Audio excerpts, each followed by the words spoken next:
unboxing wireless keyboard and wireless mouse. And guys, ito na, mag-unboxing na tayo ng ating in-order na ito, keyboard at mouse. Wireless guys, wireless.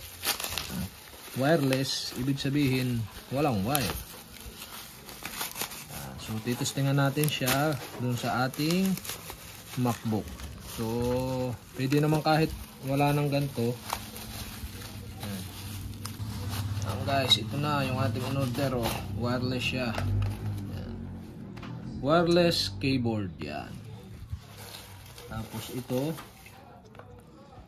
so okay, yan, wireless din to. Parang may kasama pang Bluetooth dongle pang ano to pag yung mga walang Bluetooth, gaya ng desktop, wala siyang Bluetooth, kaya kailangan ng Bluetooth dongle para kumunik yung wireless na ating binili. So yung sa atin, yan, ito ang laman. Ito may manual Tapos ito yung ano niya ba, nasa ilalim pala yung pinakang Bluetooth dongle niya. I-connect nyo sa USB. Pero yung sa atin naman sa MacBook, so wala siyang, hindi siya USB, Type-C siya, kaya hindi na natin magagamit. So babayaan na natin yan. Cute maliit right, left, right. Tapos ito yung cord, yung laman niya. Yan. Tapos yung manual niya nandito, so makita nyo dito yung Bluetooth, kung on off ba siya, nasa ilalim yun off sa gitna. Pag sa Bluetooth, iaangat, yan. Pag sa baba, Bluetooth. So gagamitin natin na yun dito sa baba, Bluetooth. Pag i-off natin, lalagay sa gitna. Yan, parang medyo maganit maglulos agad yung anong yun Yan guys. Nandito naman kung paano siya i-connect. Mamaya natin siya titingnan. So ito lang ang laman niya. Tapos ito yung Bluetooth dongle ba, ilalagay nyo sa inyong desktop. Ito naman, yan, sira ang packaging Kalasing ito yung nayurit tayo. Yan, ito yun naman ito. Keyboard yan. Kulay black siya pero ang ilaw niya is rainbow. Yan, may kasama rin siyang pang charge yan. Yung cord. Type-C siya, Type-C. Cord niya Type-C. Ito Type-C din So okay, ito na, tanggalin natin sa plastic yan. Ito yung ating in-order ba, meron pa pala sa ilalim to. Yan, yung manual din niya kung paano i-connect. So makikita naman natin dito sa manual yan. So okay, try na natin testingan sa ating MacBook. Boom. So yun guys, atin ang i-connect itong keyboard dito sa ating MacBook. So hindi pa naman siya sira. So tatry lang natin i-connect. So dahil bumili ako nito, pwede siyang gamitin sa ibang PC or sa ibang laptop. So dito muna natin tatry sa MacBook natin.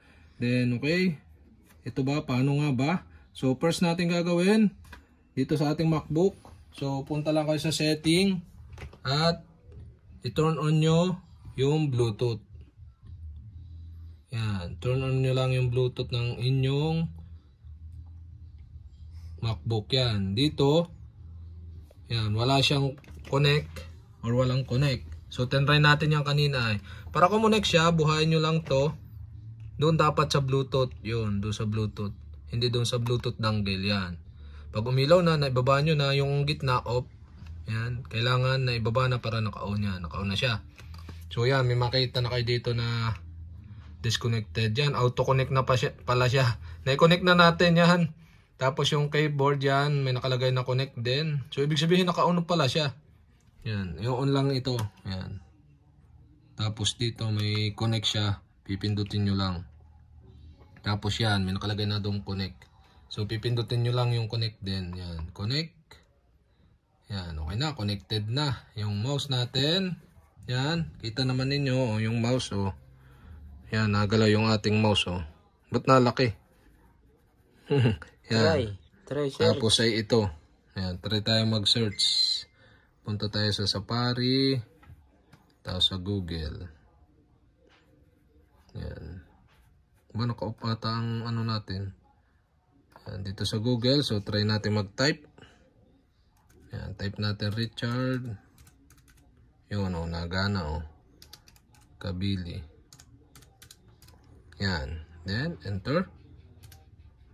Yan, guys. Successful. O, yun, lumabas yung ating mga info. Yan, okay. Successful na nating na-unbox at na-testing ang ating biniling wireless na keyboard and mouse. Okay, yun lang. So guys, para umilaw itong keyboard natin, so press nyo lang ito to. Yan, may light icon, isang pindot. So rainbow color siya. Ikalawang pindot na ibang kulay na position niya. Ikatlong pindot naka-off.